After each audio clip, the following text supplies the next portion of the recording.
കഥയാരംഭിക്കുന്നത് ചിത്ര അരവിന്ദൻ എന്നു പേരുള്ള ഒരു പയ്യനെയും അവന്റെ 4 കൂട്ടുകാരെയും പരിചയപ്പെടുത്തിക്കൊണ്ടാണ്. ആരതി, തമ്പേഷ്, ഹരീഷ് എന്നിവരായിരുന്നു അവർ 4 പേരും ഒന്നിച്ച് സോഷ്യൽ മീഡിയ കണ്ടന്റ് ക്രിയേഷൻ ചെയ്യുകയാണ്. അവരുടെ പ്രധാന വിഷയമെന്നത് നാട്ടിലെ അഴിമതിയും പ്രശ്നങ്ങളും കൊള്ളരുതായ്മകളും ഒക്കെയും സർക്കാസവും പാരഡിയും കളിയാക്കലുകളും ഒക്കെയായി വീഡിയോ ക്രിയേറ്റ് ചെയ്യുക എന്നതായിരുന്നു. ബാർക്കിംഗ് ഡോഗ്സ് എന്നു പേരുള്ള അവരുടെ യൂട്യൂബ് ചാനൽ തന്നെ പതിയെ വലിയ ശ്രദ്ധ കേന്ദ്രീകരിക്കാൻ തുടങ്ങി. അന്നൊരു ദിവസം തമ്പേഷാണ് ആ വിഷയം കൊണ്ടുവരുന്നത്. നഗരത്തിലെ മാലിന്യ പ്രശ്നം വേസ്റ്റ് ഡംപ് ചെയ്യുന്ന യാർഡിൽ പോയി അവിടുത്തെ സൂപ്പർവൈസറോട് കാര്യങ്ങൾ അന്വേഷിച്ചപ്പോഴാണ് തമ്പേഷ് കാര്യം മനസ്സിലാക്കുന്നത്. വളരെ ചെറിയ തുകയ്ക്കാണ് ടെൻഡർ കിട്ടുക. ആ ടെൻഡർ തുകയിൽ 60% വകുപ്പ് മന്ത്രി പിടുങ്ങിയെടുക്കും. ബാക്കിയുള്ള 40% വെച്ചിട്ട് വേണം ക്ലീനിംഗ് പ്രോസസ്സുകൾ ചെയ്യാൻ. അതിൽ തന്നെ VIP-കൾ താമസിക്കുന്ന ഇടങ്ങളും മന്ത്രിമാരുടെ ഭവനങ്ങളുള്ള ഇടങ്ങളും പ്രധാനപ്പെട്ട ഇടങ്ങളും ക്ലീൻ ചെയ്ത് കഴിയുമ്പോൾ ഫണ്ട് മുഴുവൻ കാലിയാകും. അതൊക്കെ വെച്ച് മാനേജ് ചെയ്ത പരിപാടി മുമ്പോട്ട് കൊണ്ടുപോകുന്നത് അന്നതിരെ കളിയാക്കിയും മേലുദ്യോഗസ്ഥർക്കെതിരെ പ്രതിഷേധിച്ചുമൊക്കെ അവർ വീഡിയോ ചെയ്തു. അടുത്ത ദിവസം മറ്റൊരു സംഭവമുണ്ടായി. ആരതിയുടെ തൊട്ട അയൽവക്കത്ത് താമസിക്കുന്ന ഹെൽത്ത് ഡിപ്പാർട്ട്മെന്റ് സെക്രട്ടറി കൃഷ്ണമോഹന്റെ വീട്ടിൽ ഇൻകം ടാക്സ് റെയ്ഡ് നടന്നു. 1000 കോടിയോളം രൂപയായിരുന്നു കണ്ടുപിടിച്ചത്. ആ സമയം അയാളുടെ മകൻ 4 ബാഗുകളും എടുത്ത് ആരതിയുടെ പറമ്പിലൂടെയായിരുന്നു കടന്നുപോയത്. 1000 കോടി കണ്ടെടുത്തു എന്നത് ആരതി അവരെ ഞെട്ടിക്കുന്നതായിരുന്നു. അവരുടെ അടുത്ത സറ്റയർ വീഡിയോ തന്നെ അതിനെ ബേസ് ചെയ്തിട്ടായിരുന്നു. പിന്നീടാണ് തമ്പേഷിന് വാട്സപ്പിൽ ഒരു വീഡിയോ കിട്ടുന്നത്. വിദ്യാഭ്യാസ ലോൺ എടുത്ത് പാവപ്പെട്ട ഒരു പയ്യൻ അത് തിരിച്ചടയ്ക്കാൻ പറ്റാതെ കഷ്ടപ്പെട്ടപ്പോൾ ബാങ്ക് ഏൽപ്പിച്ച ഗുണ്ടകൾ വന്ന് അവരുടെ കുടുംബത്തിൽ അതിക്രമം കാണിക്കുന്നതിന്റെയും ആ പയ്യനെ തല്ലിച്ചതയ്ക്കുന്നതിന്റെയും ഒക്കെ വീഡിയോ ആയിരുന്നു അത്. വീട്ടിലെ സ്ത്രീകളെ വരെ ആ ഗുണ്ടകൾ അപമാനിച്ചിരുന്നു. ലോൺ തിരിച്ചു പിടിക്കാൻ ബാങ്കുകളിൽ ഏർപ്പാടാക്കിയ പ്രൈവറ്റ് കമ്പനിയുടെ ഗുണ്ടകളായിരുന്നു അവർ. ലോൺ അടയ്ക്കാൻ ആവശ്യത്തിലധികം സമയം ബാക്കിയുണ്ടായിട്ടും 1 മാസത്തിനകം ലോൺ തിരികെ അടയ്ക്കണം എന്ന് പറഞ്ഞായിരുന്നു അവർ അതിക്രമം നടത്തിയത്. അതിനെതിരെയും അവർ വീഡിയോ ചെയ്തു. കൂടുതൽ വിവരങ്ങൾക്കായി റൈറ്റ് ടു എഡ്യൂക്കേഷനെ പറ്റി വിവരം കളക്ട് ചെയ്യാൻ DPE ഓഫീസിലേക്ക് ചിത്ര തന്നെയെന്ന് പുറപ്പെട്ടു ചെല്ലുകയാണ്. ചിത്ര ചെല്ലുമ്പോഴാണ് ദാരുണമായ സംഭവം അവിടെ നടക്കുന്നത്. ഒരു സ്ത്രീ കെട്ടിടത്തിന്റെ മുകളിൽ നിന്ന് താഴേക്ക് ചാടിയിരുന്നു. തന്റെ കൺമുമ്പിൽ നടന്ന ആ ദാരുണ സംഭവം എന്താണെന്ന് ചിത്ര അന്വേഷിച്ചു. അവിടെ ഉണ്ടായിരുന്ന പോലീസ് ഉദ്യോഗസ്ഥർ വരെ ചോദ്യം ചെയ്തു. കൂട്ടത്തിൽ ഒരു ലേഡി പോലീസ് ഓഫീസർ ഉടൻ മറുപടി പറയുകയാണ്. ജോലിക്കായി ആ സ്ത്രീ കൊടുത്ത സർട്ടിഫിക്കറ്റുകൾ വ്യാജമാണെന്ന് തെളിഞ്ഞെന്നും പോലീസ് അറസ്റ്റ് ചെയ്യാൻ വന്നപ്പോ മുകളിൽ നിന്ന് എടുത്തു ചാടിയതാണ് എന്നുമായിരുന്നു അത്. പക്ഷെ ആ സ്ത്രീയുടെ സഹോദരൻ അവിടെ ഉണ്ടായിരുന്നു. കരഞ്ഞുകൊണ്ട് അലറി വിളിച്ച് അയാൾ ഉള്ള സത്യം പറഞ്ഞു. എക്സാം എഴുതി ആ സ്ത്രീക്ക് ടീച്ചറായി ജോലിക്ക് അവസരം ലഭിച്ചിരുന്നു. പക്ഷേ എന്നിട്ടും അവിടുത്തെ ഓഫീസർ 8 ലക്ഷം രൂപ കൈക്കൂലി ചോദിച്ചു. വേറെ വഴിയില്ലാത്തതുകൊണ്ട് ആ പാവങ്ങൾ കംപ്ലൈന്റ് കൊടുത്തു. അതിന്റെ പ്രതികാര നടപടി എന്നോളമായിരുന്നു ആ സ്ത്രീ സബ്മിറ്റ് ചെയ്തത് വ്യാജ സർട്ടിഫിക്കറ്റാണ്, വ്യാജ ബിരുദധാരിയാണ് എന്ന തരത്തിൽ പോലീസിനെ കൊണ്ട് പിടിപ്പിക്കാൻ അവർ ശ്രമിച്ചത്. അപമാനഭാരം സഹിക്കാൻ പറ്റാതെ ആ പാവം സ്ത്രീ കെട്ടിടത്തിന്റെ മുകളിൽ നിന്ന് എടുത്തു ചാടുകയായിരുന്നു. അത് കേട്ടതും ചിത്രയുടെ മനസ്സുടഞ്ഞു. അവിടെ വെച്ച് തന്നെ അഴിമതിക്കാരനായ ഉദ്യോഗസ്ഥനെ അറസ്റ്റ് ചെയ്യാൻ ചിത്ര പോലീസിനെതിരെ പ്രതിഷേധിച്ചെങ്കിലും അതിനൊന്നും തെളിവില്ലെന്ന് പറഞ്ഞ് പോലീസ് ഒഴിഞ്ഞുമാറി. അപകടം പറ്റി മരണത്തോട് മല്ലിട്ട് കിടക്കുന്ന സ്ത്രീ സത്യവാങ്മൂലം കൊടുത്താൽ മാത്രമേ ആക്ഷൻ എടുക്കാൻ പറ്റൂ എന്ന് പറഞ്ഞ് പോലീസ് അവിടെ നിന്ന് പോയി. അന്ന് ചിത്രയും സംഘവും തങ്ങളുടെ യൂട്യൂബ് ചാനലിലൂടെ ആ വിഷയമായിരുന്നു പൊതുജനങ്ങളിലേക്ക് സർക്കാസമായി എത്തിച്ചത്. അത് വളരെയധികം വൈറലായി മാറി. പക്ഷേ അധികം വൈകാതെ അന്ന് എടുത്തുചാടിയ ആ സ്ത്രീ കൊല്ലപ്പെടുകയാണ്. ആത്മഹത്യ എന്നെഴുതി ഒക്കെ അവസാനിപ്പിക്കാനായിരുന്നു ഉദ്യോഗസ്ഥരുടെ ശ്രമം. പക്ഷേ വിവരമറിഞ്ഞ് അങ്ങോട്ടേക്കെത്തിയ ചിത്രയും കൂട്ടുകാരും ചേർന്ന് സ്ത്രീയുടെ ബോഡി ഏറ്റെടുക്കാതെ അവിടെ വലിയൊരു പ്രതിഷേധം തന്നെ സംഘടിപ്പിക്കുകയാണ്. പിന്നാലെ പോലീസുകാരും അങ്ങോട്ടേക്കെത്തി. ചിത്രയുടെ പ്രതിഷേധത്തെയും മറ്റും പോലീസുകാർ ചോദ്യം ചെയ്തു. വീട്ടുകാർ ഒപ്പിട്ട് മൃതദേഹം ഏറ്റെടുക്കാൻ പോയതാണല്ലോ, ആവശ്യമില്ലാതെ പ്രതിഷേധിച്ച് പ്രശ്നമുണ്ടാക്കാൻ നിങ്ങൾ ഇറങ്ങിത്തിരിച്ചിരിക്കുവാണോ എന്നായിരുന്നു പോലീസുകാർ ചോദിച്ചത്. പക്ഷേ ചിത്രയും കൂട്ടുകാരും ബാക്കിയുള്ളവരും പ്രതിഷേധത്തിൽ നിന്ന് പിന്മാറിയില്ല. അപ്പോഴാണ് ഒരു കോൺസ്റ്റബിൾ ചിത്രയും കൂട്ടുകാരും ഓൾറെഡി നോട്ടപ്പുള്ളികളായിട്ടുള്ള ബാർക്കിംഗ് ഡോഗ്സ് എന്ന യൂട്യൂബ് ചാനൽ നടത്തുന്നവരാണ് എന്ന കാര്യം ഇൻസ്പെക്ടറോട് പറയുന്നത്. അവിടെ പ്രശ്നമുണ്ടാക്കാൻ നോക്കുന്നോ എന്ന് ചോദിച്ച് പിന്നാലെ ഇൻസ്പെക്ടറും സംഘവും ചിത്രയെയും 3 കൂട്ടുകാരെയും കസ്റ്റഡിയിലെടുക്കുകയാണ്. ഒടുവിൽ FIR ഇടുന്നതിനു മുമ്പേ അവരെ ജാമ്യത്തിലിറക്കാൻ എത്തിയത് ചിത്രയുടെ ഗേൾഫ്രണ്ടായ ദിശയായിരുന്നു. ദിശയുടെ കുടുംബം ഒരു സമ്പന്ന കുടുംബമാണ്. അതുകൊണ്ട് തന്നെ കാര്യങ്ങളൊക്കെ ഒതുക്കി തീർക്കാൻ ദിശയ്ക്ക് കഴിഞ്ഞു. പിന്നാലെ ചിത്രയെയും കൂട്ടുകാരെയും ദിശ ഒരുപാട് ശകാരിക്കുകയാണ്. അവരുടെ ഈ പ്രവൃത്തികൾ കൊണ്ടൊന്നും നാട് നന്നാവില്ല എന്ന് കാര്യകാരണസഹിതം പറഞ്ഞ് ദിശ വിശദീകരിച്ചു. 1000 കോടി പിടിച്ചെടുത്ത് ഹെൽത്ത് സെക്രട്ടറി അടുത്ത ദിവസം തന്നെ മോചിതനായെന്നും ഇപ്പോ ഫാമിലിക്കൊപ്പം തിരുപ്പതി പോയിരിക്കുക ആരംഭിക്കുകയാണ് എന്നും ദിശ പറഞ്ഞു. മാലിന്യ പ്രശ്നം പറഞ്ഞ് അവർ കളിയാക്കിയ ലോക്കൽ അഡ്മിനിസ്ട്രേഷൻ മിനിസ്റ്റർ അവരിട്ട വീഡിയോ വരെ നെറ്റിൽ നിന്ന് റിമൂവ് ചെയ്യാൻ പറഞ്ഞ് ഗവൺമെന്റ് ഉദ്യോഗസ്ഥനായ തമ്പേശന്റെ ചേച്ചിയുടെ ഭർത്താവിന് തന്നെ നിർദ്ദേശം ചെന്നിരുന്നു. തമ്പേശും അത് സത്യമാണ് എന്ന് ചിത്രയോട് തലകുലുക്കി. എഡ്യൂക്കേഷൻ ലോണിന്റെ പ്രശ്നത്തിൽ അവർ വീഡിയോ ചെയ്ത് ആ പാവം സ്റ്റുഡന്റ് ഒന്നും ചെയ്യാൻ സാധിക്കാതെ സ്വയം ഒരു വീഡിയോ റെക്കോർഡ് ചെയ്ത് ആത്മഹത്യ ചെയ്തിരുന്നു. ഇന്ന് തന്നെ അവർ പോരാട്ടം നടത്തി പ്രതിഷേധിച്ചിട്ടൊക്കെയും ആരാണ് അറസ്റ്റ് ചെയ്യപ്പെട്ടത് എന്ന ദിശ ചോദ്യമുയർത്തി. ചിത്രയ്ക്ക് തിരികെ പറയാൻ ഒന്നുമുണ്ടായിരുന്നില്ല. ആകെ അവൻ ചോദിച്ചത് ഇതൊക്കെ കണ്ട് മിണ്ടാതിരിക്കണോ എന്നായിരുന്നു. നിങ്ങളെക്കൊണ്ട് ഒന്നും ചെയ്യാൻ സാധിക്കാത്തപ്പോ മിണ്ടാതിരിക്കുന്നതാ നല്ലത്, അങ്ങനെയേ ജീവിക്കാൻ പറ്റൂ എന്ന് തന്നെ ദിശ തറപ്പിച്ചു പറഞ്ഞു. ചിത്രയ്ക്കൊപ്പം അമേരിക്കയിൽ പോയി സെറ്റിലാവാനായിരുന്നു ദിശ ആഗ്രഹിച്ചിരുന്നത്. അതിനെപ്പറ്റി പറഞ്ഞപ്പോൾ താൻ അമേരിക്കയിലേക്കില്ല എന്ന് ചിത്ര തറപ്പിച്ചു പറഞ്ഞു. മാറ്റം വരും, മാറ്റം വരുത്താൻ കഴിയുമെന്നൊക്കെ ചിത്ര വാദിച്ചപ്പോൾ അതൊന്നും സാധിക്കില്ലെന്നായിരുന്നു ദിശയുടെ മറുവാദം. ഒടുവിൽ വഴക്കടിച്ച് ചിത്രയോട് ദേഷ്യപ്പെട്ട് ദിശ അവിടെ നിന്ന് പോന്നു. അറിഞ്ഞ വിവരങ്ങൾ കൊണ്ടും നടന്ന സംഭവങ്ങൾ കൊണ്ടും ചിത്ര ആകെ നിരാശയിലായി പോയിരുന്നു. പക്ഷേ എന്നിരുന്നാലും ഇതൊക്കെ അവസാനിക്കാൻ ആരെങ്കിലും വരണം എന്നുള്ള തന്റെ ആഗ്രഹം ചിത്ര അവിടെ വെച്ച് ഉറക്കെ പറയുകയാണ്. അങ്ങനെ ആരുമില്ലെന്ന് കൂട്ടുകാർ പറഞ്ഞപ്പോൾ ചിത്ര പണ്ടുണ്ടായിരുന്ന സേനാപതിയെപ്പറ്റി ഓർത്തു. ഇന്ത്യൻ എന്ന് വിളിക്കപ്പെട്ടിരുന്ന എല്ലാ കറപ്റ്റഡ് ഓഫീസേഴ്സും ഭയന്നിരുന്ന സേനാപതിയെപ്പറ്റി. തന്റെ ഇൻഡ്യൂഷനിൽ അത്രയും പ്രായമുള്ള സേനാപതി ജീവനോടെ ഉണ്ടാവാൻ സാധ്യതയുണ്ടെന്നും നാട്ടിലെ വിവരങ്ങൾ അദ്ദേഹത്തെ അറിയിച്ച് കം ബാക്ക് ഇന്ത്യൻ എന്നൊരു ക്യാമ്പയിൻ ആരംഭിക്കാം എന്നും ചിത്ര പറയുകയാണ്. കൂട്ടുകാർക്കും അത് ശരിയെന്ന് തോന്നി.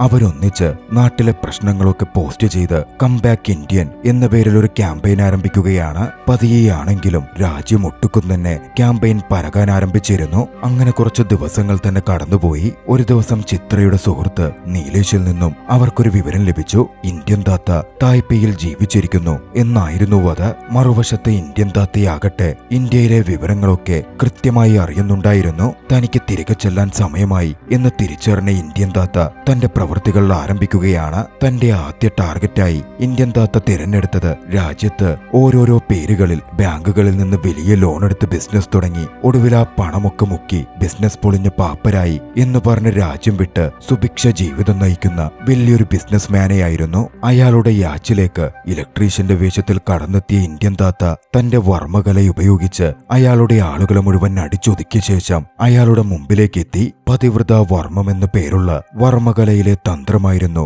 അയാൾക്കുമേൽ ഇന്ത്യൻ താത്ത പ്രയോഗിച്ചത്. അതോടെ ആണായ അയാൾ ഒരു പെണ്ണിനെ പോലെ പെരുമാറാൻ ആരംഭിച്ചു. രാജ്യത്തിനെതിരെയും മറ്റും അയാൾ ചെയ്ത കുറ്റങ്ങൾ എണ്ണി എണ്ണി പറഞ്ഞ ഇന്ത്യൻ താത്ത ഒടുവിൽ തന്റെ ബെൽറ്റിലെ പഴയ കത്തി തന്നെ ഉപയോഗിച്ച് അയാളെ കൊലപ്പെടുത്തുകയാണ്. അവിടുത്തെ പോലീസ് ഉദ്യോഗസ്ഥർ അന്വേഷണം ആരംഭിച്ചിരുന്നു. ഇന്ത്യൻ താത്ത അവിടെ എഴുതി വെച്ചിട്ട് പോയ മെസ്സേജ് ഇന്ത്യൻ ലാംഗ്വേജ് ആണ് എന്ന് തിരിച്ചറിഞ്ഞ അവിടുത്തെ ഉദ്യോഗസ്ഥർ ഇന്ത്യൻ CBIയെ കോണ്ടാക്ട് ചെയ്തു. സാധാരണ മനുഷ്യനെ വിഴുങ്ങി ജീവിക്കുന്ന നിനക്ക് ഈ മണ്ണിൽ എന്തിനാണിടം എന്നായിരുന്നു അതിൽ കുറിച്ചിരുന്നത്. CBI ഓഫീസർ പ്രമോദ് അത് ഇന്ത്യൻ താത്ത എഴുതിയിരുന്ന വചനങ്ങളാണെന്നും പണ്ട് ഇന്ത്യൻ താത്ത കറപ്റ്റഡ് ഓഫീസേഴ്സിനെ കൊന്നിരുന്നപ്പോൾ ഇതേ വചനം എഴുതി വെച്ചിട്ട് പോയിട്ടുള്ള കാര്യവും പെട്ടെന്ന് ഓർത്തെടുക്കുകയാണ്. അതോടെ ഇന്ത്യൻ താത്ത മോസ്റ്റ് വാണ്ടഡ് ക്രിമിനലാണ്, പഴയൊരു ഫ്രീഡം ഫൈറ്റർ ആണ് എന്നുള്ള കാര്യം അയാൾ തായ്പേയ് പോലീസിനെ അറിയിച്ചു. മറുവശത്ത് നീലേശാകട്ടെ ഇന്ത്യൻ താത്തയെപ്പറ്റി തായ്പേയിൽ അന്വേഷണം ആരംഭിച്ചിരുന്നു. അന്വേഷണത്തിനൊടുവിൽ അവിടെ ഒരു മാർഷൽ ആർട്സ് സ്കൂൾ നടത്തുന്ന അവിടെ വർമ്മകലയെ പഠിപ്പിക്കുന്ന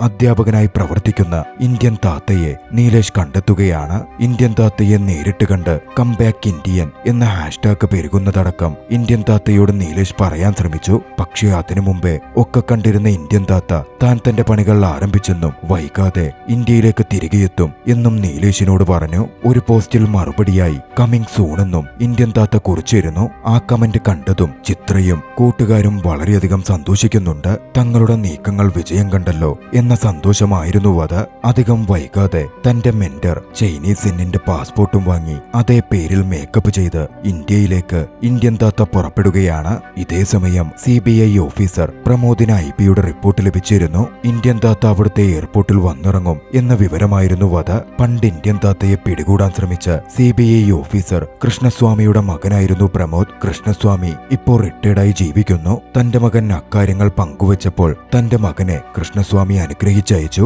തനിക്ക് ചെയ്യാൻ പറ്റാത്തത് തന്റെ മകൻ ചെയ്യട്ടെ എന്നായിരുന്നു കൃഷ്ണസ്വാമിക്കുണ്ടായിരുന്നത്. എയർപോർട്ടിൽ വളരെ വലിയ സുരക്ഷാ സന്നാഹവും പോലീസ് അകമ്പടിയും സമയം തന്നെ CBI ഉദ്യോഗസ്ഥർ തീർത്തിരുന്നു. തന്റെ മെന്ററുടെ വേഷത്തിൽ പ്രോസ്തറ്റിക് മേക്കപ്പ് ചെയ്ത് ഇന്ത്യൻ എയർപോർട്ടിൽ വന്നിറങ്ങിയ സേനാപതിയെ പ്രമോദ് തിരിച്ചറിഞ്ഞു. വൈകാതെ ചുറ്റിവളഞ്ഞ് അറസ്റ്റ് ചെയ്യാൻ തയ്യാറെടുത്തു. കൃഷ്ണസ്വാമിയും സേനാപതിയാണെന്ന് ഉറപ്പിക്കാൻ അവിടുണ്ടായിരുന്നു. പക്ഷേ വർമ്മകലയിൽ വിദഗ്ധനായ സേനാപതി എന്ന ഇന്ത്യൻ താത്തയെ പിടിക്കൽ അത്ര എളുപ്പമല്ലല്ലോ. ഞൊടിയിടയിൽ പ്രവർത്തിച്ച ഇന്ത്യൻ താത്ത കൃഷ്ണസ്വാമിയെ ബന്ദിയാക്കി അവിടെ നിന്ന് സുരക്ഷിതമായി രക്ഷപ്പെട്ടു പോന്നു. ബീച്ചിലുള്ള സുഭാഷ് ചന്ദ്രബോസ് പ്രതിമക്കടുത്തെത്തിയ ഇന്ത്യൻ താത്ത കൃഷ്ണസ്വാമിയുടെ ഫോണിൽ തന്നെ ഒരു സെൽഫി എടുത്ത് താൻ മടങ്ങിയെത്തിയ വിവരവും 7 മണിക്ക് ലൈവിൽ വരും എന്നും ജനങ്ങളെ അറിയിക്കുകയാണ്. കൃഷ്ണസ്വാമിക്കുമേൽ ഉറക്കകലാ വർമ്മമെന്ന വർമ്മകലൈ പ്രയോഗവും ഇന്ത്യൻ താത്ത നടത്തിയിരുന്നു. 48 മണിക്കൂർ നേരത്തേക്ക് ഉറക്കത്തിലെന്ന പോലെ ഒരാളെ അനക്കാതെ കിടക്കാൻ സാധിക്കുന്ന ഒരു വിദ്യയായിരുന്നു അത്. 7 മണിക്കുള്ള ഇന്ത്യൻ താത്തയുടെ ലൈവ് പ്രതീക്ഷയോടെയായിരുന്നു ഇന്ത്യ ഒട്ടുക്കുമുള്ള ജനങ്ങൾ കാത്തിരുന്നത്. അന്ന് ഇന്ത്യൻ താത്ത ജനങ്ങളെ അഭിസംബോധന ചെയ്ത് സംസാരിച്ചു. യുവാക്കളോടായിരുന്നു ഇന്ത്യൻ താത്തയുടെ ആഹ്വാനം. അവർക്ക് ചുറ്റിലുമുള്ള ഓരോ അഴിമതിയും അവർ പുറത്തു കൊണ്ടുവരണമെന്നും അതിനുവേണ്ടി ശ്രമിക്കണം എന്നും ഇന്ത്യൻ താത്ത പറഞ്ഞു. വീടുകളിൽ നിന്ന് തന്നെ അവർ അവരുടെ പ്രവർത്തനം തുടങ്ങണമെന്നും അവരുടെ അച്ഛനോ സഹോദരനോ ബന്ധുക്കളോ കൂട്ടുകാരനോ ആരെങ്കിലും അഴിമതിക്കാരാണെങ്കിൽ അത് പുറത്തു കൊണ്ടുവരേണ്ടുന്ന ബാധ്യത ഓരോ യുവജനങ്ങൾക്കും ഉണ്ടെന്നും അതിനുവേണ്ടി അവർ പ്രവർത്തിക്കണമെന്നും ഇന്ത്യൻ താത്ത അറിയിച്ചു. അവരോട് ഗാന്ധിമാർഗം സ്വീകരിക്കാനായിരുന്നു ഇന്ത്യൻ താത്ത ആഹ്വാനം ചെയ്തത്. അതിന് പ്രചോദനം എന്ന രീതിയിൽ അഴിമതി അവസാനിപ്പിക്കാൻ പണ്ട് താൻ തന്നെ തന്റെ മകനെ ഇല്ലായ്മ ചെയ്ത കാര്യമൊക്കെ ഇന്ത്യൻ താത്ത വിശദീകരിച്ചു. ഓരോ യുവാവിനെയും മോട്ടിവേറ്റ് ചെയ്യുന്ന വാക്കുകളായിരുന്നു അത്. മറുവശത്ത് താൻ തന്റെ വേട്ട തുടരുമെന്നും ഇന്ത്യൻ താത്ത പറഞ്ഞു വെച്ചു. വലിയ ബിസിനസ്സുകാരും കോർപ്പറേറ്റുകളുമാണ് തന്റെ ടാർഗറ്റ് എന്നും ഇന്ത്യൻ താത്ത സൂചിപ്പിക്കുന്നുണ്ടായിരുന്നു. ലൈവ് കാണുകയായിരുന്ന ഓരോ കോർപ്പറേറ്റ് പേഴ്സണും അത് കണ്ടൊന്ന് ഭയപ്പെടുന്നുണ്ട്. ആ കൂട്ടത്തിൽ ശരഗുണ പാണ്ഡ്യൻ എന്നു പേരുള്ള ഒരു മോശം ബിസിനസ്സുകാരനും ഉണ്ടായിരുന്നു. തന്റെ പ്രവർത്തികൾ ആരംഭിച്ചു എന്ന സൂചന മുൻനിർത്തി 1000 കോടി അഴിമതി ചെയ്ത ഹെൽത്ത് സെക്രട്ടറിയെ ജനങ്ങൾക്ക് മുമ്പിൽ ലൈവിൽ പിടികൂടി കൊണ്ടുവന്ന് ഇന്ത്യൻ താത്ത ശിക്ഷിച്ചിരുന്നു. കുരുനാടി നരമ്പുവർമ്മം എന്നായിരുന്നു അതിന്റെ പേര്. ആ വർമ്മകല പ്രയോഗിച്ചാൽ പ്രയോഗിക്കപ്പെടുന്ന വ്യക്തി പാടിക്കൊണ്ടേയിരിക്കും. പാടിപ്പാടിയൊടുവിൽ 27 ദിവസം കൊണ്ട് അയാൾ കൊല്ലപ്പെടും. ജനങ്ങൾ ഒന്നടങ്കം അത് കണ്ട് ആവേശത്തിലാവുകയും അഴിമതിക്കാരും പണക്കാരും അത് കണ്ട് ഭയപ്പെടുകയും ചെയ്തു. ലൈവ് അവസാനിക്കുമ്പോഴേക്കും പ്രമോദും സംഘവും ഇന്ത്യൻ താത്ത ലൈവ് പോയിരുന്ന മ്യൂസിയത്തിലേക്ക് എത്തിച്ചേർന്നെങ്കിലും ഇന്ത്യൻ അവിടെ നിന്ന് രക്ഷപ്പെട്ടു പോയി കഴിഞ്ഞിരുന്നു. കൃഷ്ണമൂർത്തി ആശുപത്രിയിലേക്ക് മാറ്റപ്പെട്ടു. അന്ന് രാത്രിയിൽ ചിത്രയും കൂട്ടുകാരും തമ്മിൽ ഇന്ത്യൻ താത്ത പറഞ്ഞതിനെപ്പറ്റി സംസാരിച്ച് ചെറിയ വാക്കുതർക്കമുണ്ടായി. ഇന്ത്യൻ താത്ത പറഞ്ഞ കാര്യങ്ങളൊക്കെ ശരിയാണെങ്കിലും ഒരാളും അവരുടെ കുടുംബത്തിനെതിരെ ഒന്നും ചെയ്യില്ല, ആരും കാര്യങ്ങൾ പരിശോധിച്ച് അഴിമതി റിപ്പോർട്ട് ചെയ്യില്ല എന്നൊക്കെയായിരുന്നു കൂട്ടുകാർ ചിത്രയോട് വാദിച്ചത്. ചിത്ര വരെ അത് ചെയ്യില്ല എന്ന് പറഞ്ഞപ്പോൾ താൻ ചെയ്യുമെന്ന് ചിത്ര തിരികെ പറഞ്ഞു. അടുത്ത ദിവസം തന്നെ വിജിലൻസ് ഓഫീസിലെ ഉദ്യോഗസ്ഥനായ തന്റെ അച്ഛന്റെ പ്രവൃത്തികളെ ചിത്ര പിന്തുടർന്ന് നിരീക്ഷിക്കാൻ ആരംഭിച്ചു. വിജിലൻസ് ഓഫീസിൽ ഒരു പരാതി നൽകപ്പെട്ട് കൈക്കൂലി വാങ്ങിയ ഒരു ഓഫീസറെ അവന്റെ അച്ഛൻ പിടികൂടിയിരുന്നു. അയാൾ അവന്റെ അച്ഛന് കൈക്കൂലി ഓഫർ ചെയ്തപ്പോൾ അവന്റെ അച്ഛൻ അത് നിരാകരിക്കുകയായിരുന്നു ചെയ്തത്. അതെല്ലാം വീഡിയോ പകർത്തി പുറത്തുണ്ടായിരുന്ന ചിത്രന് തന്റെ അച്ഛനെയോർത്ത് അഭിമാനം തോന്നി. അച്ഛനെ അങ്ങനെ പിന്തുടർന്ന് നിരീക്ഷിച്ചതിൽ അവന് കുറ്റബോധവും അനുഭവപ്പെട്ടു. പിറ്റേന്ന് തന്നെ താൻ അച്ഛനെ പിന്തുടർന്ന കാര്യവും അച്ഛൻ നേർമയുള്ള ആളാണ് എന്ന് തനിക്ക് മനസ്സിലായതും പറഞ്ഞ് അച്ഛനോട് അവൻ ക്ഷമ ചോദിച്ചു. ചിത്രന് തന്റെ കുടുംബം എന്ന് പറഞ്ഞാൽ ജീവനായിരുന്നു. അമ്മയെന്നാൽ അത്രയ്ക്കും ഇഷ്ടമാണ്. അമ്മയുടെ ചിത്ര എന്ന പേരായിരുന്നു അവൻ തന്റെ പേരിന് ആദ്യമേ വെച്ചതുപോലും. ഇതേ സമയം ഇന്ത്യൻ താത്തായുടെ ഭീഷണി മനസ്സിലാക്കിയ ശർഗുണ പാണ്ഡ്യൻ എന്ന ബിസിനസ്മാൻ വർമ്മകലൈ പഠിക്കുവാൻ ആരംഭിച്ചിരുന്നു. മാത്രമല്ല അയാൾക്കൊരു ഇല്ലീഗൽ ബിസിനസ് ഇടപാടുണ്ട്. നഗരത്തിൽ ഗവൺമെന്റിന്റേതായി കിടക്കുന്ന ചതുപ്പ് നിലം സ്വന്തം പേരിലേക്ക് മാറ്റുവാൻ അയാൾ ശ്രമിച്ചുകൊണ്ടിരിക്കുകയായിരുന്നു. സബ് രജിസ്ട്രാറായ ആരതിയുടെ അമ്മയെയാണ് അതിനയാൾ പിടികൂടിയത്. കൈക്കൂലിക്കാരിയായ ആരതിയുടെ അമ്മ കൈക്കൂലി വാങ്ങിക്കൊണ്ട് കാര്യങ്ങൾ ഓക്കെയാക്കാം എന്ന് സമ്മതിക്കുകയാണ്. ഇതെല്ലാം ആരതി കാണുകയും മരണം നിന്ന് വീഡിയോ പകർത്തുകയും ഒക്കെ ചെയ്യുന്നുണ്ടായിരുന്നു. മറുവശത്ത് CBIയും തങ്ങളുടെ അന്വേഷണം മുമ്പോട്ട് കൊണ്ടുപോയിക്കൊണ്ടിരുന്നു. പക്ഷേ വലിയ തോതിൽ ജനസപ്പോർട്ടുള്ള ഇന്ത്യനെ കണ്ടെത്താൻ അവർക്ക് പറ്റുന്നേ ഉണ്ടായിരുന്നില്ല. ആരതിക്കൊപ്പം തമ്പേശും തന്റെ പ്രവൃത്തി തുടർന്നു. ഗവൺമെന്റ് ഉദ്യോഗസ്ഥനായ തന്റെ ചേച്ചിയുടെ ഭർത്താവിനെതിരെ അവനും രഹസ്യമായി അന്വേഷണം നടത്തി. അയാളും ഒരു കൈക്കൂലിക്കാരനാണ് എന്ന കാര്യം തമ്പേശ് മനസ്സിലാക്കി. അവരുടെ മകനെപ്പോലെ അവർക്കൊപ്പമായിരുന്നു തമ്പേശ് ജീവിച്ചിരുന്നത്. ഇതേസമയം ഹരീഷും തന്റെ പ്രവൃത്തികളുമായി മുമ്പോട്ടു പോവുകയായിരുന്നു. തന്റെ അങ്കിളിന്റെ മോട്ടലിൽ പോയി പ്രൊമോഷൻ വീഡിയോ ചെയ്യാൻ എന്ന മട്ടിൽ അവിടെ നടക്കുന്ന അന്യായങ്ങൾ അവൻ ഷൂട്ട് ചെയ്തെടുത്തു. വൃത്തിഹീനമായ സാഹചര്യത്തിൽ ഭക്ഷണമുണ്ടാക്കി ജനങ്ങൾക്ക് വിതരണം ചെയ്യുന്ന ഒരു ഷോപ്പായിരുന്നു അത്. അങ്ങോട്ടേക്ക് ആളുകളെ എത്തിക്കാൻ ലോങ് പോകുന്ന ബസ്സിലെ ഡ്രൈവർക്കും കണ്ടക്ടർക്കുമടക്കം പൈസയും ഭക്ഷണവും ഒക്കെയും അവിടെ നിന്ന് പ്രദാനം ചെയ്തിരുന്നു. തങ്ങൾ കണ്ടെത്തിയ കാര്യങ്ങൾ അവരൊക്കെയും റിപ്പോർട്ട് ചെയ്തു. വൈകാതെ അവരുടെ അറസ്റ്റുകളും സംഭവിക്കുകയാണ്. ആരതിയെ അറസ്റ്റ് ചെയ്യാൻ എത്തിയത് ചിത്രയുടെ അച്ഛനായിരുന്നു. അവിടെ വെച്ച് വലിയൊരു സീൻ തന്നെ ഉണ്ടായി. ആരതിയാണ് തന്നെ കാട്ടിക്കൊടുത്തത് എന്നറിഞ്ഞ ആരതിയുടെ അമ്മ ആരതിയോട് വല്ലാതെ ദേഷ്യപ്പെട്ടു. അച്ഛന്റെയും കാര്യം മറിച്ചായിരുന്നില്ല, തമ്പേശിന്റെ കാര്യത്തിലും കാര്യങ്ങൾ വിഭിന്നമേ ആയിരുന്നില്ല. തമ്പേശിനെ പോറ്റി വളർത്തി എന്ന് പറഞ്ഞ തമ്പേശിന്റെ ചേച്ചിയുടെ ഭർത്താവ് തമ്പേശിനെ അപമാനിച്ചു. ഒടുവിൽ വീട്ടിൽ നിന്നിറങ്ങിപ്പോവാൻ പറയുക പോലും ചെയ്തു. ഹരീഷ് ഫയൽ ചെയ്ത കംപ്ലൈന്റിൽ കോടതി വിധി വന്നു. മോശം ഭക്ഷണം വിളമ്പിയ ഹരീഷിന്റെ അമ്മാവന്റെ കട മൂടപ്പെട്ടു. 1 കൊല്ലത്തെ ജയില് തടവും 10,000 രൂപ പിഴയും ഹരീഷിന്റെ അമ്മാവന് ലഭിച്ചു. ഹരീഷിന്റെ അമ്മാവനെ സഹായിച്ച് എപ്പോഴും വണ്ടികൾ അവിടെ മാത്രം നിർത്തിയിരുന്ന ഡ്രൈവർമാർക്കും കണ്ടക്ടർമാർക്കും അവരുടെ ജോലി തന്നെ നഷ്ടമായി. ഇങ്ങനെ നല്ലതൊക്കെ സംഭവിക്കുമ്പോഴും ഇത് പുറത്തു കൊണ്ടുവന്നവർ ഒറ്റപ്പെടുകയും കുറ്റപ്പെടുത്തപ്പെടുകയും ചെയ്തിരുന്നു. രാജ്യമൊട്ടുക്കും ഇതുപോലെ ഓരോ കാര്യങ്ങൾ സംഭവിച്ചു. തങ്ങളുടെ ബന്ധുക്കളായിട്ടുള്ള ഓരോരുത്തരും ചെയ്യുന്ന അഴിമതികളും മറ്റും അവരുടെ ബന്ധുക്കളായ ചെറുപ്പക്കാർ പുറത്തു കൊണ്ടുവന്നു. ഇതിനൊപ്പം മറുവശത്ത് ഇന്ത്യൻ താത്ത തന്റെ പോരാട്ടവും തുടരുന്നുണ്ടായിരുന്നു. ആദ്യമേ ഇന്ത്യൻ താത്ത പോയത് നേരെ ഗുജറാത്തിലേക്കാണ്. ഗവൺമെന്റിനെ കൊള്ളയടിക്കുന്ന ഒരു ഗ്രാനൈറ്റ് മുതലാളി ഒരേക്കർ സ്ഥലം പാട്ടത്തിനെടുത്ത് 1000 ഏക്കറോളം ഗ്രാനൈറ്റ് പ്രകൃതിയിൽ നിന്ന് മുറിച്ചെടുക്കുന്ന, ഏവർക്കും കൈക്കൂലി കൊടുത്ത് ഏറെ സമ്പന്നതയിൽ ജീവിച്ചുകൊണ്ടിരിക്കുന്ന വ്യക്തി. വെറുമൊരു JCB ഓപ്പറേറ്ററായിരുന്നു അയാൾ. അഴിമതി കൊണ്ടും മറ്റുമായിരുന്നു അത്ര വലിയ പണക്കാരനായി മാറിയത്. അയാളുടെ മകളുടെ വിവാഹ ദിവസം അയാളുടെ അടുത്തേക്ക് തന്നെ കടന്നെത്തിയ ഇന്ത്യൻ താത്ത അയാൾക്കുമേൽ മുണ്ടുരുക്കി വർമ്മം പ്രയോഗിച്ചു. ആ വർമ്മകല പ്രയോഗിച്ചാൽ പ്രയോഗിക്കപ്പെടുന്ന വ്യക്തി ഒരു കുതിരയെപ്പോലെ ഓടിക്കൊണ്ടേയിരിക്കുമായിരുന്നു. ഓട്ടം തുടങ്ങിയ അയാൾ കൊട്ടാരം പോലുള്ള അയാളുടെ വീടും വിട്ടിറങ്ങി തെരുവിലൂടെ ഓടിയോടി ഒടുവിലൊരു ഫ്ലൈ ഓവറിന്റെ മുകളിൽ നിന്ന് താഴേക്ക് വീണ് കൊല്ലപ്പെടുകയാണ്. അയാളുടെ മരണത്തെപ്പറ്റി അന്വേഷണം നടന്നു.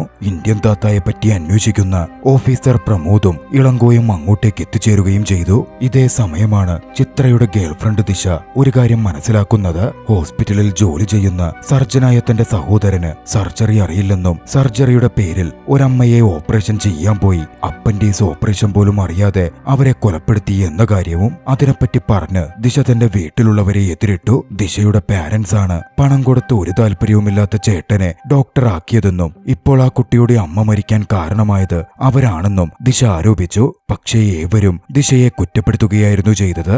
എന്തിനേറെ പറയുന്നു, ദിശയുടെ അച്ഛൻ അവളുടെ കവളത്തടിക്കുക പോലും ചെയ്തു. പണം കൊടുത്ത ആ വിഷയമൊക്കെ ഒതുക്കി തീർക്കാം എന്ന ഭാഷ്യമായിരുന്നു അവരുടേത്. പക്ഷേ ദിശ തിരികെ ചോദിച്ചു, നിങ്ങൾക്കൊരു അസുഖം വന്ന ഇവന്റെ അടുത്ത് പോയി ഓപ്പറേഷൻ ചെയ്യോ? ഇവൻ എഴുതിയ മരുന്ന് നിങ്ങൾ വാങ്ങിക്കുടിക്കോ? ദിശയുടെ അച്ഛനും അമ്മയ്ക്കും അതിന് മറുപടി ഉണ്ടായിരുന്നില്ല. ഇന്ത്യൻ താത്ത അതേസമയം മറ്റൊരാളെ ടാർഗറ്റ് ചെയ്തിരുന്നു. മാഴ്സിലേക്ക് പോകുവാൻ, കോളനി സൃഷ്ടിക്കുവാനൊക്കെ പങ്കാളിയാകുന്ന വളരെ വലിയ സമ്പന്നനായ ഒരു വ്യക്തിയായിരുന്നു അയാൾ. പക്ഷെ ആ ബിസിനസ്സുകാരൻ വളരെ വലിയ അഴിമതിക്കാരനാണ്. ഗവൺമെന്റിന്റെ ടെസ്റ്റുകളും മറ്റും ഏറ്റെടുത്ത് നടത്തിയിരുന്നത് അയാളുടെ കമ്പനിയായിരുന്നു. ഗവൺമെന്റ് ടെസ്റ്റുകളിൽ പഠിച്ചെഴുതുന്നവർക്ക് ജോലി കൊടുക്കാതെ കൈക്കൂലി വാങ്ങി മറ്റുള്ളവർക്കായിരുന്നു അയാളുടെ കമ്പനി ജോലി കൊടുത്തുകൊണ്ടിരുന്നത്. വലിയ തോതിലുള്ള അഴിമതി പാവങ്ങളെ അത്രമേൽ ദ്രോഹിക്കുന്നതായിരുന്നു. ഇന്ത്യൻ താത്ത പരിശീലനത്തിലായിരുന്ന അയാളെ സീറോ ഗ്രാവിറ്റി ഏരിയയിൽ വെച്ച് തന്നെ വർമ്മകല ഉപയോഗിച്ച് കൊലപ്പെടുത്തി. പിന്നാലെയാണ് ആ സംഭവം അരങ്ങേറുന്നത്. ഒരു ദിവസം ചിത്രയുടെ അച്ഛനെ ചിത്ര പോയി വിളിച്ചെഴുന്നേൽപ്പിച്ചു. താഴേക്ക് വരാൻ പറഞ്ഞു. താഴെയെത്തിയ ചിത്ര കണ്ടത് ചിത്രയെ അറസ്റ്റ് ചെയ്യാൻ എത്തിയിരിക്കുന്ന ഉദ്യോഗസ്ഥരെയായിരുന്നു. കാര്യമന്വേഷിച്ചപ്പോൾ മകനാണ് കംപ്ലൈന്റ് ചെയ്തത് എന്ന് പറഞ്ഞു. ഞെട്ടലോടെ ചിത്രയുടെ അടുക്കൽ അച്ഛൻ കാര്യം ചോദിക്കുകയാണ്. അപ്പോഴാണ് ചിത്ര കാര്യങ്ങൾ വിശദീകരിക്കുന്നത്. ആരതിയുടെ അമ്മയെ ചിത്രയുടെ അച്ഛൻ അറസ്റ്റ് ചെയ്തിരുന്നല്ലോ. അതിൽ ദേഷ്യപ്പെട്ട് അന്ന് രാത്രിയിൽ ആരതിയുടെ അച്ഛൻ ചിത്രയുടെ അടുത്തെത്തി. ചിത്ര വിചാരിക്കുന്ന പോലെ ചിത്രയുടെ അച്ഛൻ നല്ലൊരു മനുഷ്യനല്ലെന്നും കൈക്കൂലിക്കാരനാണെന്നും അയാൾ ചിത്രയോട് വാദിച്ചു. ചെറിയ ചെറിയ കൈക്കൂലി വാങ്ങുന്നവരെ പിടിച്ച് തന്റെ കോട്ട തികയ്ക്കുന്ന അയാൾ വലിയ വലിയ സ്രാവുകളായിട്ടുള്ള കൈക്കൂലിക്കാരെ വെറുതെ വിടുകയാണ് ചെയ്യുന്നത് എന്നും ആരതിയുടെ അച്ഛൻ ആരോപിക്കുന്നുണ്ടായിരുന്നു. കൂടുതൽ അന്വേഷിക്കാനും ആരതിയുടെ അച്ഛൻ പറഞ്ഞതിന് പ്രകാരം ചിത്ര തന്റെ അന്വേഷണം ആരംഭിച്ചു. അപ്പോഴാണ് ആരതിയുടെ അച്ഛൻ പറഞ്ഞതത്രയും സത്യമാണ് എന്ന് ചിത്ര മനസ്സിലാക്കുന്നത്. കൃത്യമായി പറഞ്ഞാൽ ആരതിയുടെ അയൽവാസിയായ ഹെൽത്ത് സെക്രട്ടറി ഇൻകം ടാക്സ് റെയ്ഡിൽ പെട്ടപ്പോൾ വിജിലൻസ് റിപ്പോർട്ട് കൊടുക്കേണ്ടത് ചിത്രയുടെ അച്ഛനായിരുന്നു. അതിനുവേണ്ടി അയാളുടെ പക്കൽ നിന്ന് വലിയ തുക ചിത്രയുടെ അച്ഛൻ കൈക്കൂലി വാങ്ങി. അതുപോലെ DPE ഓഫീസിൽ വെച്ച് കെട്ടിടത്തിന്റെ മുകളിൽ നിന്ന് ചാടി വ്യാജ സർട്ടിഫിക്കറ്റിന്റെ കാര്യം പറഞ്ഞ് ആത്മഹത്യാ ശ്രമം നടത്തിയ ഒരു സ്ത്രീയുണ്ടല്ലോ, അതിന്റെ മരണകാരണവും അവന്റെ അച്ഛനാണെന്ന് ചിത്ര അന്വേഷിച്ചറിഞ്ഞു. അന്ന് ആ ഉദ്യോഗസ്ഥൻ കൈക്കൂലി ആവശ്യപ്പെട്ടപ്പോൾ ആ സ്ത്രീയും സഹോദരനും കൂടി ചിത്ര ചിത്രയുടെ അച്ഛന്റെ അടുത്ത് വിജിലൻസിൽ കംപ്ലൈന്റ് ചെയ്യാൻ എത്തിയിരുന്നു. പതിവ് പോലെ വിജിലൻസ് അന്വേഷണവുമായി ചിത്രയുടെ അച്ഛൻ ആ ഓഫീസറുടെ അടുത്തെത്തി. അയാളെ കൈയോടെ പിടികൂടി. പക്ഷെ പിന്നാലെ ആ ഓഫീസർ ചിത്രയുടെ അച്ഛനോട് തന്റെ ടോപ്പിലുള്ള ഓഫീസറുമായി സംസാരിക്കാൻ നിർബന്ധിക്കുകയാണ്. ചിത്രയുടെ അച്ഛന് വലിയ തുക ഓഫർ ചെയ്തതോടെ കാര്യങ്ങൾ മുമ്പോട്ട് പൊക്കോളും, ആ സ്ത്രീക്ക് അപ്പോയിന്റ്മെന്റ് ഓർഡർ വന്നോളും എന്ന് പറഞ്ഞ് ചിത്രയുടെ അച്ഛൻ അവരെ പറഞ്ഞയച്ചു. പിന്നീട് അപ്പോയിന്റ്മെന്റ് ഓർഡർ വന്നിട്ടുണ്ട് എന്ന് പറഞ്ഞത് സ്വീകരിക്കാൻ ആ സ്ത്രീ എത്തിയപ്പോഴായിരുന്നു വ്യാജ സർട്ടിഫിക്കറ്റിന്റെ ആരോപണവും മറ്റും ആ സ്ത്രീയുടെ മേൽ വരുന്നതും പോലീസ് അറസ്റ്റ് ചെയ്യാൻ എത്തുന്നതും. അപമാനിതയായി പ്രതീക്ഷയൊക്കെ നഷ്ടപ്പെട്ട ആ സ്ത്രീ കെട്ടിടത്തിന്റെ മുകളിൽ നിന്ന് ജീവൻ നഷ്ടപ്പെടുത്താൻ എടുത്തുചാടുന്നതും തന്റെ അച്ഛൻ കാരണമാണല്ലോ നിരപരാധിയായി ആ സ്ത്രീ കൊല്ലപ്പെട്ടത് എന്നത് ചിത്രനെ അത്രമേൽ വേദനിപ്പിച്ചിരുന്നു. ഇതൊക്കെ കേട്ട് ചിത്രന്റെ അമ്മയും ആകെ തകർന്നു പോകുന്നുണ്ട്. പക്ഷേ എന്നിരുന്നാലും ചിത്രൻ അച്ഛനെതിരെ, അച്ഛന്റെ പ്രവൃത്തികൾക്കെതിരെ ചോദ്യം ചെയ്തപ്പോൾ അമ്മ ചിത്രനെ കുറ്റപ്പെടുത്തി തങ്ങൾക്ക് വേണ്ടിയല്ലേ അദ്ദേഹം ഇതൊക്കെ ചെയ്തത്, സമ്പാദിച്ചത് എന്ന മട്ടിൽ സംസാരിക്കുകയായിരുന്നു ചെയ്തത്. ഒടുവിൽ ചിത്രൻ തന്റെ സ്റ്റാൻഡിൽ ഉറച്ചു നിന്നപ്പോൾ വന്ന ഉദ്യോഗസ്ഥർ ചിത്രന്റെ അച്ഛനെ അറസ്റ്റ് ചെയ്ത് കൊണ്ടുപോയി. അമ്മ ചിത്രനെ അന്ന് ഒരുപാട് ശപിക്കുകയും കുറ്റപ്പെടുത്തുകയും വീട്ടിൽ നിന്ന് ഇറക്കിവിടുകയും ചെയ്തു. ചിത്രനും കൂട്ടുകാരും ചെയ്ത റിപ്പോർട്ടുകളും അവരുടെ ബന്ധുക്കൾ അറസ്റ്റ് ചെയ്യപ്പെട്ടതും ചാനലുകളിലടക്കം വാർത്തയായിരുന്നു. അവർ ചെയ്ത പ്രവൃത്തി കണ്ട ഇന്ത്യൻ താത്ത അവരെ നേരിട്ട് കോണ്ടാക്ട് ചെയ്തു. അവരെ അഭിനന്ദിച്ച് രാജ്യത്തിനു വേണ്ടി അവർ ചെയ്ത കാര്യങ്ങളെ പ്രകീർത്തിച്ച് ഇന്ത്യൻ താത്ത അവരെ നേരിട്ട് കാണാൻ വരുന്നെന്നറിയിച്ചു. അതുവരെ എല്ലാം കൊണ്ടും ഒറ്റപ്പെട്ട് ദുഃഖത്തിലായിരുന്ന അവർ ഇന്ത്യൻ താത്ത കാണാൻ വരുന്നു എന്നറിഞ്ഞതും സന്തോഷത്തിലായിരുന്നു.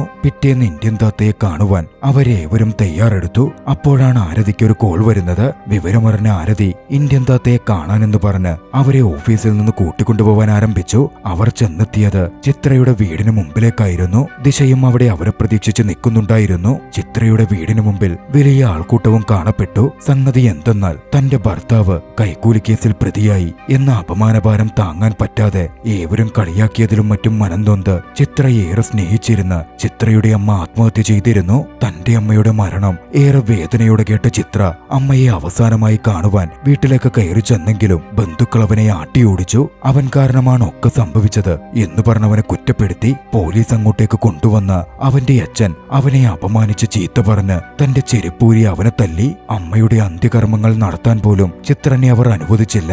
എല്ലാം കൊണ്ടും ചിത്രനും കൂട്ടുകാരും ഒറ്റപ്പെട്ടു പോയിരുന്നു. വേദന കൊണ്ട് ചിത്രൻ നെഞ്ചത്തടിച്ചു കരഞ്ഞു. ആ ശ്മശാനത്തിൽ നിന്ന് കൂട്ടുകാർ ചിത്രനെ കൂട്ടിക്കൊണ്ടു പോകുമ്പോഴാണ് അവർക്ക് മുമ്പിലേക്ക് ഇന്ത്യൻ താത്ത വന്നെത്തുന്നത്. ചിത്രനെ ആശ്വസിപ്പിക്കാൻ ഇന്ത്യൻ താത്ത ശ്രമിച്ചെങ്കിലും നടന്ന സംഭവങ്ങൾ കൊണ്ട് ചിത്രൻ ഇന്ത്യൻ താത്തയോട് ഉള്ളിൽ വലിയ വെറുപ്പ് തന്നെ വന്നിരുന്നു. ഇന്ത്യൻ താത്തയുടെ നിർദ്ദേശപ്രകാരം പ്രവർത്തിച്ചതുകൊണ്ടാണ് തങ്ങൾ ഒറ്റപ്പെട്ടതെന്നും തന്റെ അമ്മയടക്കം കൊല്ലപ്പെട്ടത് എന്നും ചിത്രൻ ആരോപിച്ചു. ഇതുകൊണ്ടൊന്നും ഒന്നും മാറില്ലെന്നും ഒക്കെ നശിക്കുകയുള്ളൂ, തങ്ങൾ ഒറ്റപ്പെടുകയുള്ളൂ എന്ന് ചിത്രൻ ദേഷ്യത്തോടെ ഇന്ത്യനോട് പറഞ്ഞു. താനാണ് ഇന്ത്യൻ താത്തയെ വിളിച്ചു വരുത്താൻ മുന്നിട്ടിറങ്ങിയതെന്നും ഇപ്പോ ഇന്ത്യൻ താത്തയെ തങ്ങൾക്ക് വേണ്ടെന്നും ഇന്ത്യൻ താത്തയോട് തിരികെ പോകൂ എന്നും ചിത്രൻ ആക്രോശിച്ചു. ഗോ ബാക്ക് ഇന്ത്യൻ എന്ന പേരിൽ ആ നിമിഷം തന്നെ ചിത്രൻ ഒരു ക്യാമ്പയിനിങ്ങും എല്ലാ കാര്യങ്ങളും എഴുതിക്കൊണ്ടു തുടങ്ങി. കൂട്ടുകാരും ആ ക്യാമ്പയിൻ ഏറ്റുപിടിച്ചു. ഇന്ത്യൻ താത്ത പറഞ്ഞ പോലെ ഓരോന്ന് പ്രവർത്തിച്ച് പൂർണ്ണമായും ഒറ്റപ്പെട്ടുപോയ ഓരോ യുവാക്കളും ക്യാമ്പയിൻ ഏറ്റെടുത്തു. അതോടെ ഗോ ബാക്ക് ഇന്ത്യൻ എന്ന ക്യാമ്പയിൻ വൈറലാവാൻ ആരംഭിക്കുകയാണ്. അവരോട് പറയാൻ ഒന്നുമില്ലാതെ ഇന്ത്യൻ താത്ത പോവാൻ തുടങ്ങിയപ്പോഴേക്കും ചിത്രനെയും സംഘത്തെയും ഇന്ത്യൻ താത്തയെയും ഫോളോ ചെയ്യുന്നുണ്ടായിരുന്ന CBI ഓഫീസേഴ്സിന്റെ സംഘം ഇന്ത്യൻ താത്തയ്ക്ക് മുമ്പിൽ തോക്കുമായി ചാടി വീണു. ഇന്ത്യൻ താത്തയെ അറസ്റ്റ് ചെയ്യാൻ പ്രമോദ് മുമ്പിലുണ്ടായിരുന്നു. പക്ഷേ അവിടെ തന്റെ തൊപ്പിയിൽ സൂക്ഷിച്ചിരുന്ന സ്മോക്ക് ബോംബ് ഉപയോഗിച്ച് ചെറിയൊരു സ്ഫോടനം തീർത്ത് അതിനുള്ളിലൂടെ ഇന്ത്യൻ താത്ത രക്ഷപ്പെട്ട് പുറത്തു ചാടുകയാണ്. കുറച്ചു കുട്ടികൾ മോണോസൈക്കിൾ ഓടിച്ചു വരുന്നുണ്ടായിരുന്നു. അതിലൊരെണ്ണം കരസ്ഥമാക്കി ഇന്ത്യൻ താത്ത അതുമായി രക്ഷപ്പെട്ടു പോവാൻ ആരംഭിച്ചു. പിന്നെ നടന്നത് വളരെ വലിയൊരു ചേസ് ആയിരുന്നു. ഇതിനിടയിൽ ആ വിവരങ്ങൾ അത്രയും ശരഗുണ പാണ്ഡ്യന്റെയും മറ്റും അടുത്തെത്തിയിരുന്നു.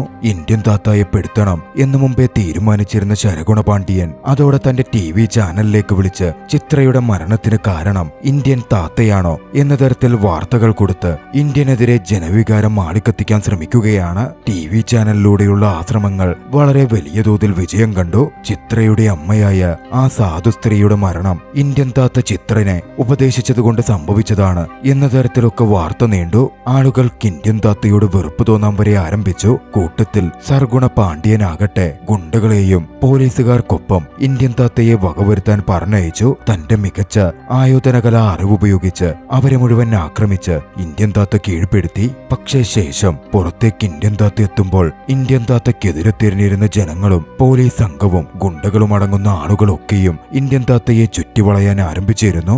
ഏവരും ചേർന്ന് ഇന്ത്യൻ താത്തയ്ക്ക് മേലുള്ള അരിശം കൊണ്ട് അദ്ദേഹത്തെ ആക്രമിക്കാൻ ആരംഭിച്ചു. അദ്ദേഹം പറയാൻ ശ്രമിച്ചത് കേൾക്കുവാൻ പോലും ആരും കൂട്ടാക്കുന്നുണ്ടായിരുന്നില്ല. ഒടുവിൽ CBI ഓഫീസറായ പ്രമോദും സംഘവും എത്തി ഇന്ത്യൻ താത്തയെ അറസ്റ്റ് ചെയ്ത് കൊണ്ടുപോവുകയാണ്. പക്ഷേ അറസ്റ്റ് ചെയ്ത് കൊണ്ടുപോകുന്ന വഴിയിൽ നിരത്ത് കിടന്നിരുന്നൊരു ചപ്പാത്തിക്കോൽ തന്റെ കയ്യിലേക്കെടുത്ത ഇന്ത്യൻ താത്ത അത് പ്രമോദിന്റെ മർമ്മസ്ഥാനം നോക്കിയെറിഞ്ഞു. വർമ്മകലയെ അടിസ്ഥാനത്തിലുള്ള ആ ഏറിൽ പ്രമോദ് പാരലൈസ്ഡ് ആവുകയാണ്. ഉടനടി പ്രമോദിനെ ആശുപത്രിയിലേക്ക് മാറ്റി ഇന്ത്യൻ താത്തയെ മജിസ്ട്രേറ്റിന് മുമ്പിലേക്കും കൊണ്ടുപോയി. ഇന്ത്യൻ താത്തയെ കൊണ്ടുപോകുന്ന വഴിയിൽ വിനോദവർമ്മം എന്ന വർമ്മകലയാണ് പ്രമോദിന് മേൽ ഇന്ത്യൻ താത്ത പ്രയോഗിച്ചത് എന്ന് പ്രമോദിന്റെ അസിസ്റ്റന്റ് ഇളങ്കോ മനസ്സിലാക്കി. 3.5 മണിക്കൂർ പിന്നിട്ടാൽ പ്രമോദ് മരണപ്പെടുമായിരുന്നു. ആശുപത്രിയിലെത്തിയ പ്രമോദിനെ വലിയ ഡോക്ടർമാർ പരിശോധിച്ചു. ന്യൂറോ സയൻസിൽ ഹാർട്ട് വെസൽ ബ്ലോക്കേജ് എന്ന് പറയുന്ന അവസ്ഥയാണ് സംഭവിച്ചിരിക്കുന്നത്. 3 മണിക്കൂറിനുള്ളിൽ ഓപ്പറേഷൻ നടത്തി സുഖപ്പെടുത്താൻ കഴിയില്ല എന്ന് ഡോക്ടർ തറപ്പിച്ചു പറഞ്ഞു. വർമ്മകലയെ അറിയാവുന്ന ആൾക്ക് പ്രമോദിനെ സുഖപ്പെടുത്താൻ സാധിക്കൂ. നിലവിൽ ആ കലയെ അറിയാവുന്നവർ ലോകത്ത് തന്നെ വിരളമായതുകൊണ്ട് ഇന്ത്യൻ താത്ത മാത്രമായിരുന്നു പ്രമോദിന്റെ ജീവൻ രക്ഷിക്കാൻ പ്രമോദിന്റെ കുടുംബത്തിന് മുമ്പിലുണ്ടായ അവസാന വഴി. അതോടെ പ്രമോദിന്റെ അച്ഛനായ മുൻ CBI ഓഫീസർ കൃഷ്ണസ്വാമി ഇന്ത്യനെ കൊണ്ടുപോയിരിക്കുന്നത് മജിസ്ട്രേറ്റിന്റെ മുമ്പിലേക്കാണെന്ന് മനസ്സിലാക്കി ആംബുലൻസിൽ തന്റെ മകനുമായി വേഗത്തിൽ അങ്ങോട്ടേക്ക് വന്നു ചേരുകയാണ്. മജിസ്ട്രേറ്റ് ഇന്ത്യൻ താത്തയ്ക്കുമേൽ 15 ദിവസം റിമാൻഡ് വിധിക്കുന്നതിന്റെ തൊട്ടുമുമ്പ് അങ്ങോട്ടേക്കെത്തിയ കൃഷ്ണസ്വാമി തന്റെ മകന്റെ ജീവൻ രക്ഷിക്കാൻ സേനാപതിയെ അതായത് ഇന്ത്യൻ താത്തയെ അനുവദിക്കണം എന്ന് മജിസ്ട്രേറ്റിനോട് അപേക്ഷിച്ചു. ഒരു ജീവന്റെ കാര്യമായതുകൊണ്ട് മജിസ്ട്രേറ്റ് അതിന് അനുവദിക്കുകയാണ്. പക്ഷേ ഇന്ത്യൻ താത്ത കണ്ടീഷൻ മുമ്പോട്ടേക്ക് വെച്ചു. പ്രമോദിനെ രക്ഷപ്പെടുത്തണമെങ്കിൽ തന്നെ വെറുതെ വിടണം എന്നായിരുന്നു അത്. മജിസ്ട്രേറ്റിന് അത് സമ്മതിക്കാൻ പറ്റില്ലല്ലോ. മജിസ്ട്രേറ്റ് ഇടഞ്ഞു നിന്നു. കൃഷ്ണസ്വാമിയുടെ കുടുംബം ഒന്നടങ്കം മജിസ്ട്രേറ്റിനോട് അപേക്ഷിച്ചു. ഒരു ജീവൻ രക്ഷിക്കുന്ന കാര്യമാണ്. തന്റെ മകനാണല്ലോ ഇന്ത്യനെ പിടിച്ചത്. അവൻ രക്ഷപ്പെട്ടാൽ വീണ്ടും ഇന്ത്യനെ പിടിക്കുമെന്നും മകന്റെ ജീവൻ രക്ഷിക്കാൻ അനുവദിക്കണം എന്നും കൃഷ്ണസ്വാമി അപേക്ഷിച്ചു. ഒടുവിൽ മനസ്സില്ലാ മനസ്സോടെ മജിസ്ട്രേറ്റ് സമ്മതിക്കുകയാണ്. അങ്ങനെ ഇന്ത്യൻ താത്ത മോചിതനായി. പ്രമോദിനെ വീണ്ടും വന്ന ആംബുലൻസിലേക്ക് കയറ്റിക്കൊണ്ട് അതേ ആംബുലൻസ് ഓടിച്ച് ഇന്ത്യൻ താത്ത അവിടെ നിന്ന് രക്ഷപ്പെട്ടു പോവുകയാണ്. അടുത്ത 24 മണിക്കൂറത്തേക്ക് തന്റെ പിന്നാലെ ആരും വരരുത് എന്നപ്പോൾ ഇന്ത്യൻ താത്ത അവിടുണ്ടായിരുന്ന ഉദ്യോഗസ്ഥർക്ക് വാണിംഗ് കൊടുക്കുകയും ചെയ്തിരുന്നു. പ്രമോദുമായി ആംബുലൻസിൽ പോവുകയായിരുന്ന ഇന്ത്യൻ താത്ത താൻ വൈകാതെ തിരികെ വരും എന്നൊരു ചിരിയോടെ പറയുന്നുണ്ടായിരുന്നു. ആ ദൃശ്യത്തോടെ ഇന്ത്യൻ 2 ചലച്ചിത്രം അവസാനിക്കുകയാണ്. ചിത്രത്തിന്റെ എൻഡ് ക്രെഡിറ്റ് സീനിൽ ചിത്രത്തിന്റെ അടുത്ത ഭാഗത്തെ പറ്റിയുള്ള സൂചനകളുണ്ട്. രക്ഷപ്പെട്ട ഇന്ത്യൻ താത്തയിൽ നിന്ന് നഗരത്തിലെ ഏവർക്കും ഒരു മെസ്സേജ് വന്നു. ലൈവ് വീഡിയോ മെസ്സേജ് ആയിരുന്നു അത്. ചിത്രയും സുഖപ്പെട്ട പ്രമോദും സർഗുണ പാണ്ഡ്യനുമടക്കം ആ വീഡിയോ നോക്കിക്കണ്ടു. അതിൽ ഇന്ത്യൻ താത്ത സ്വാതന്ത്ര്യ സമരത്തെ പറ്റിയും തന്റെ അച്ഛനായ സ്വാതന്ത്ര്യ സമര പോരാളി വീരശേഖരൻ ബൽറാമിനെ പറ്റിയും സ്വാതന്ത്ര്യ സമര സേനാനിയായ തന്റെ അമ്മ ദാക്ഷായണിയെ പറ്റിയും പറയുന്നുണ്ടായിരുന്നു. ഇന്ത്യൻ 3യുടെ ചെറിയ ദൃശ്യങ്ങളോടെ ചലച്ചിത്രം പൂർണ്ണമായി അവസാനിക്കുന്നു. നിങ്ങൾക്ക് ഈ കഥ ഇഷ്ടമായെങ്കിൽ വീഡിയോ ലൈക്ക് ചെയ്യുക. അഭിപ്രായങ്ങളും നിർദ്ദേശങ്ങളും കമന്റുകളിൽ രേഖപ്പെടുത്തുക. കഴിയുമെങ്കിൽ ചാനൽ സബ്സ്ക്രൈബ് ചെയ്തും കൂട്ടുകാർക്ക് ഷെയർ ചെയ്തു കൊടുത്തും ഞങ്ങളെ സപ്പോർട്ട് ചെയ്യുക.